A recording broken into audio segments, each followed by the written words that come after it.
Hello दोस्तों, स्वागत है आप सभी का एक बार फिर मेरे यूट्यूब चैनल मैथ्स विद नमन पर। तो चलिए हम स्टार्ट करते हैं आज चक्रवृद्धि ब्याज, जिसे हम कंपाउंड इंटरेस्ट बोलते हैं। तो आज हम पढ़ेंगे कि चक्रवृद्धि ब्याज होता क्या है। तो देखिए, सबसे पहले हमारी हेडिंग है चक्रवृद्धि ब्याज। देखिए, चक्रवृद्धि ब्याज क्या होता है कि जिसमें जो ब्याज इंटरेस्ट जो होता है वो मिश्र धन पर लगता है, ठीक है। जबकि हमारा जो एसआई सिंपल इंटरेस्ट होता है उसमें जो ब्याज लगता है वो मूलधन पर लगता है, ठीक है। बस इतना सा डिफरेंस है चक्रवृद्धि ब्याज और साधारण ब्याज में।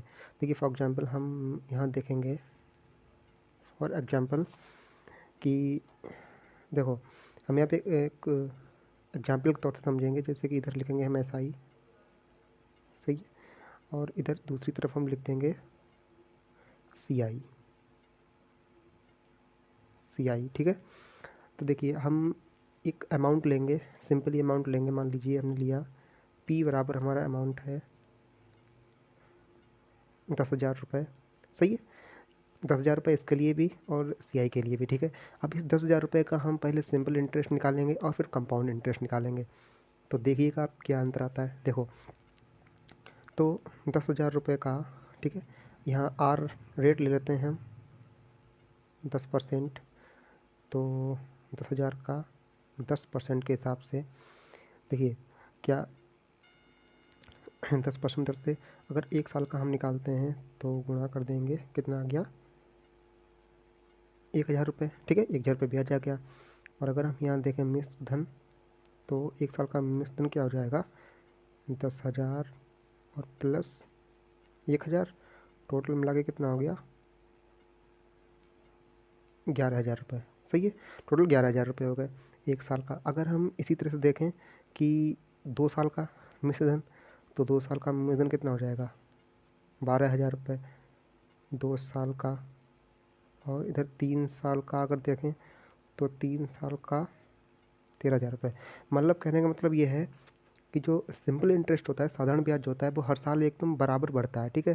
जैसे कि 1 साल में अगर 1,000 रुपये हुआ तो दूसरी साल भी 1,000 बढ़ेगा, तीसरी साल भी 1,000 बढ़ेगा। तो जैसे पहले साल 1,000 बढ़ा तो 10,000 पे 1,000 बढ़ के 11,000 हो गया, फिर दूसरी साल 1,000 बढ़ा तो 11 प्लस के 12 हो गया, फिर 1,000, फिर 13, तो इसी तरह से 14,000, इस तरह चलता रहेगा। लेकिन चक्रवृद्धि ब्याज में ऐसा नहीं होता है।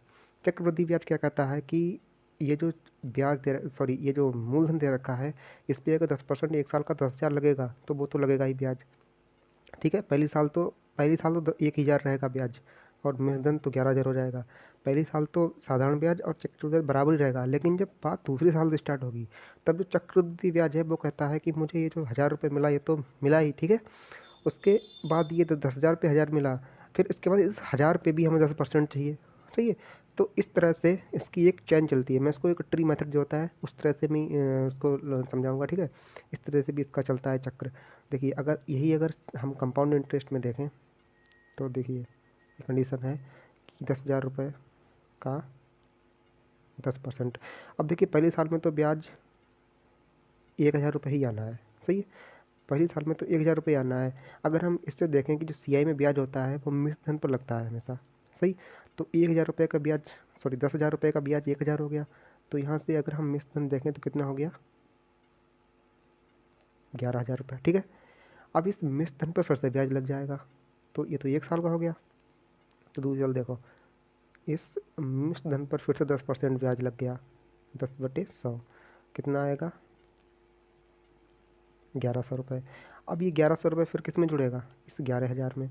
तो प्लस 11,000 कितना होगा 0 1 2 1, 12,100 रुपये, ठीक है। 12,100 रुपये आ गया 2 साल का। अब देखिए, अगर हम तीसरी साल का निकालते हैं तो फिर ये जो मिश्रधन आया है, ठीक है, इस मिश्रधन पर फिर से 10% लगेगा।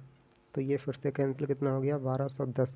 अब ये 1,210 किस में, इसमें जुड़ जाएगा 12,100, एक, सॉरी 0 1 3 3 1। तो 3 साल का ब्याज कितना आया है 13,310, ठीक है, 13,310, ठीक है। सॉरी, ब्याज नहीं है, ये जो हो गया है मिश्र धन, ये 3 साल का मिश्र धन हो गया। देखिए, ये ब्याज आया था और हमने मूलधन में जोड़ दिया, 3 साल का मिश्र धन इतना हो गया।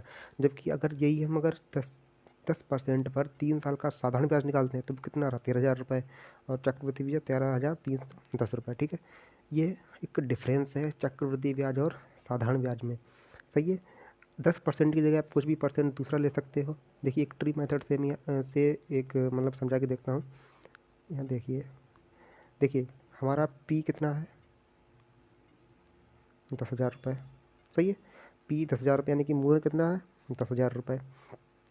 आर हम देखेंगे 10% ही। अब देखिए एक्चुअली में चक्रवृद्धि ब्याज होता क्या है, देखिए पहली साल और दूसरी साल, हम 2 साल का ही पहले देखेंगे।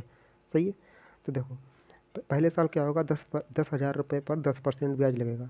तो हम इधर देखेंगे, अगर 10,000 पर 10% ब्याज लगेगा कितना आएगा, 1,000।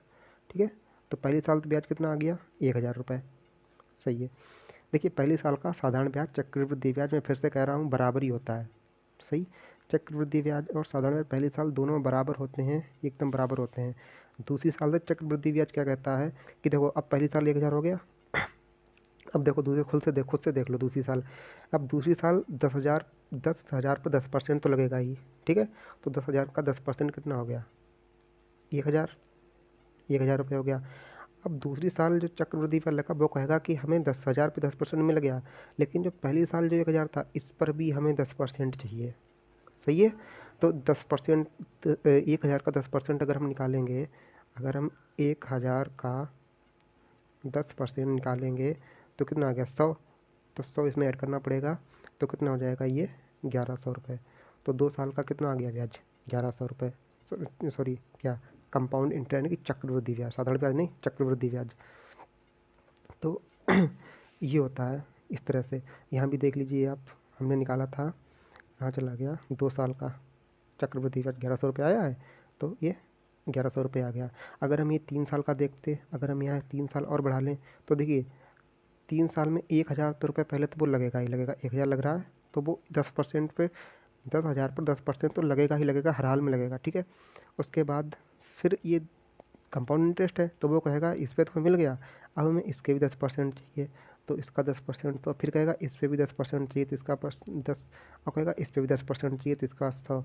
तो फिर इसे ऐड करेंगे तो 1,0,0,0 और ये 0,0,1 1 और ये 1,1,2 और 1,210 रुपये। ठीक है। तो 3 साल का ब्याज कितना हो गया, 1,210 रुपये। ठीक है। इस तरह से ये चक्रवृद्धि ब्याज की चेन चलती है और ये इसी तरह से आगे बढ़ती रहती है। सिंपल इंटरेस्ट तो सिंपल ही होता है, सिंपल लगता है। अगर 1 साल 1,000 लगा, देखिए अगर 1 साल 1,000 लगा, ठीक है, तो हम दूसरी साल का निकालेंगे, तो यहाँ 2 कर देंगे तो 2,000 रुपये, 3 करेंगे 3,000 रुपये, तो वो जुड़ता रहेगा। और सेम अगर 1 साल 1,000, दूसरी साल फिर 2,000 हो जाएगा, 3,000, 4,000, 5,000, इस तरह से बढ़ता रहेगा। और दिन में जुड़ के भाई अगर 10,000 है तो पहली साल 11,000, दूसरी साल 12,000, 13,000। लेकिन चक्रवृद्धि ब्याज क्या होता है कि इस तरह से नहीं होता है, वो इसमें एक चैन की टाइप से चलता है। ठीक है। समझा हम लोगों ने आज। धन्यवाद। और आगे हम और क्वेश्चन देखेंगे इसके, आज बस इतना ही रखूँगा। ओके, धन्यवाद।